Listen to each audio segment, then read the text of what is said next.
Olá pessoal, então a gente vai falar sobre sedação na ventilação mecânica nos pacientes com Covid. Isso é um desafio para nós hoje, pelo fato desses pacientes desenvolverem uma grande demanda de sedativos. Existe uma dúvida o porquê disso acontece, né?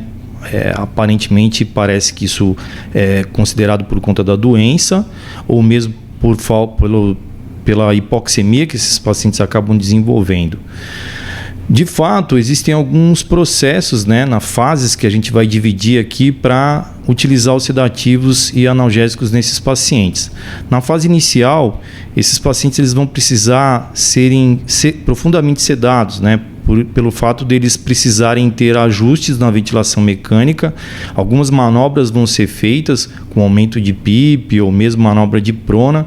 Isso requer com que eles fiquem sedados ao extremo. Então, no início, sedativos, opioides e bloqueadores neuromusculares são necessários. A ideia é manter esses pacientes numa escala de RASS, que é uma escala de sedação de -5, profundamente sedado. E quando o quadro é estabilizado, os bloqueadores neuromusculares eles são retirados e é mantido sedativos e baixas doses de opioides, não mais do que 100 microgramas, por exemplo, de fentanil. Os sedativos mais utilizados aí que a gente tem hoje no mercado para ser utilizado é o midazolam, propofol, ketamina. Na fase inicial a gente utiliza bastante midazolam pelo fato desses pacientes requererem ficarem profundamente sedados. E opioide, o que mais a gente acaba utilizando e o principal é o fentanil. O fentanil ele é utilizado no máximo até 100 microgramas por hora.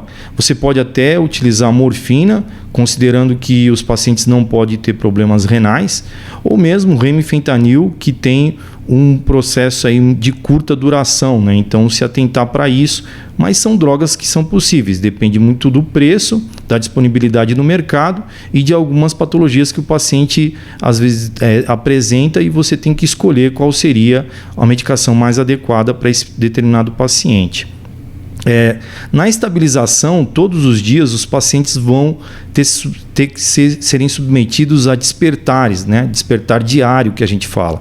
Então, o ideal é a gente desligar os sedativos e quando for reiniciar esses sedativos, a gente reinicia pela metade da dose e ver qual é o comportamento do paciente.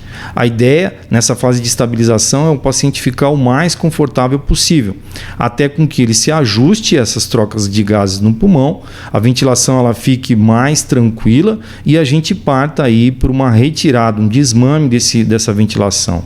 Lembrando que esse desmame nem sempre é tão fácil, pelo fato que esses pacientes eles acordam bastante agitados, como já foi falado anteriormente, e muitas vezes a gente deve associar algum antipsicótico no momento desse desmame. Então, eles são associados lentamente, os sedativos são retirados, é avaliado o paciente, e assim que é estabilizada a situação do paciente, parte-se para a retirada total da ventilação mecânica e o paciente, conforme ele vai ficando mais tranquilo, você consegue remover totalmente todas as medicações desses pacientes. Então, se atentar para o cuidado aí da questão do delírio. Atualmente a gente está utilizando grande quantidade de benzodiazepínicos, isso é passível de acontecer, e também pelo fato da hipoxemia, que também o paciente pode desenvolver delírio por essa questão, além dos processos aí, alterações metabólicas que ele acaba desenvolvendo. Então, delírio muitas vezes vai ser inevitável. Então, antipsicóticos vão ser necessários principalmente na retirada total da ventilação mecânica e se atentar também pelo fato desses ajustes, eles serem diários, A gente vai ter que tirar a sedação diariamente, avaliar para ver como é que o paciente fica e deixá-lo de forma mais confortável possível.